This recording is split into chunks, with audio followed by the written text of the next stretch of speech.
Hi guys! So here we go again. At eto na yung ating update. It's been a while.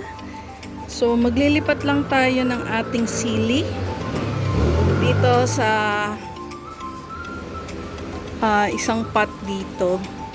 Pero update muna tayo. Eto na yung mga kamatis natin. So eto nga, may mga sili tayo dito. Or baka itong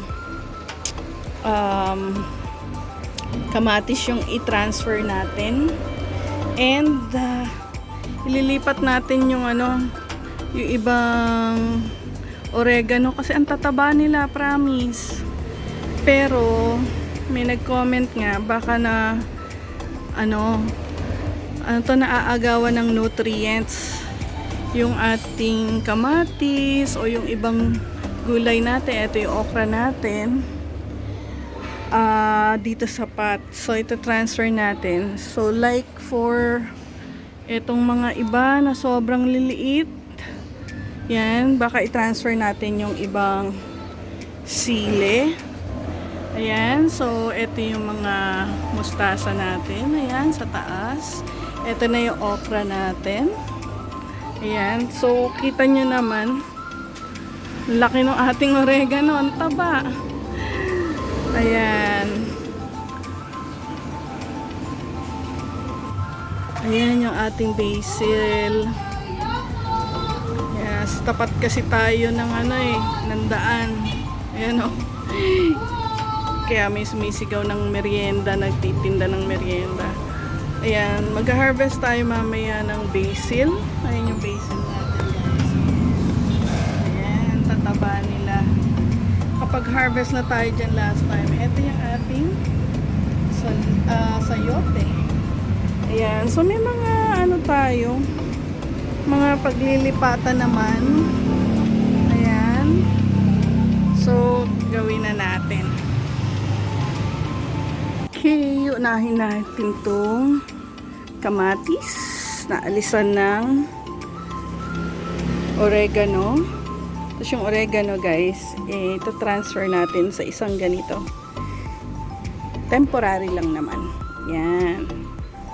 Ito yung ating okra. So natanggal na natin yung isa dito sa ating kamatis. Yan, alisin natin itong isang oregano. Laki! Ito yung pangalawa. Kalain nyo, guys, ang lalaki. Napakataba. Ayan. So, alisin natin itong pangatlo. Ito na yung pang-apat natin. Lalaki, no? Ayan. Ito yung ating oregano. Tapos pang-apat. So, ito, dati may nakatanim tayo. Dito, onion. Nawala. Nalusaw. So, pero nakapag-harvest tayo ng dalawa doon. Or 3 beses, guys.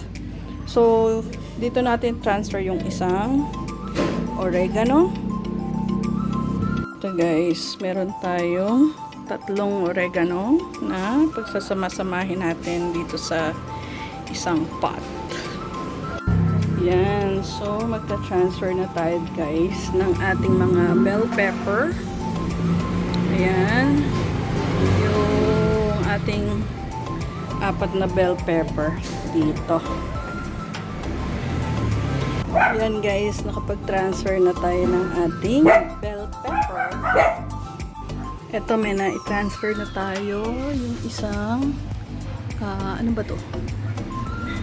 Yung isang talong natin. Yung nag-iisa nating kamatis. Ayan, yung ating bell pepper. Tapos magta-transfer tayo dito ng another eggplant, 2. Tag-isa. Yung mga ganito, guys, gi-give up ko para dun sa mga new plant. Kasi ang tagal lumaki. Feeling ko nabansot na. So, yun. Transfer natin ulit. Itong 2 eggplant dito.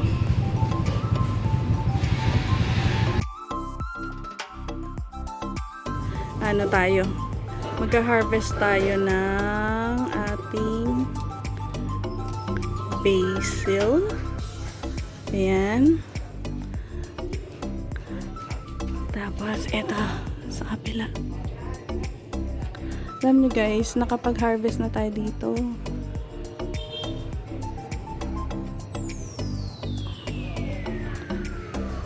Eto na guys, yung na-harvest natin. Kailangan talaga ng gunting. Ang bango niya guys. Amoy spaghetti. And dahil hindi tayo nagra-rice lately, nag-start na tayo. It's been like 2 weeks na yata. For the whole family. Ayan, nilalagay natin to sa bread. Ayan. Nilalagay natin yan sa sandwich. Ayan. At saka sa mga salad-salad. So, kahit meron kang mini garden, guys. Sulit. Ayan. Tinatry lang natin focus. Ang bango, guys. Sobrang bango. Kahit yung oregano, pag napuputulan ng dahon, napakabango.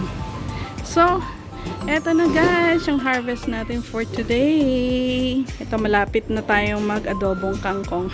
Buba? 5, 6, 7 na tomatoes. And then, meron tayong bell pepper, itong 4. Then, the rest ay eggplant. 1, 2, 3. Yun, 4. Yun. Tapos, ito na yung ating pinorward ko ng konti yung ating ano ba ito? Sayote. Ito na yung kangkong natin. So, yan. Okay na yung pag-transplant natin. Ito na yung the rest ng ating oregano na napakataba. At ito pang isa. Ayan, napakataba nila. So, ayan na guys, ang ating mini vertical garden. So, till next time, subscribe, like, and share. Bye!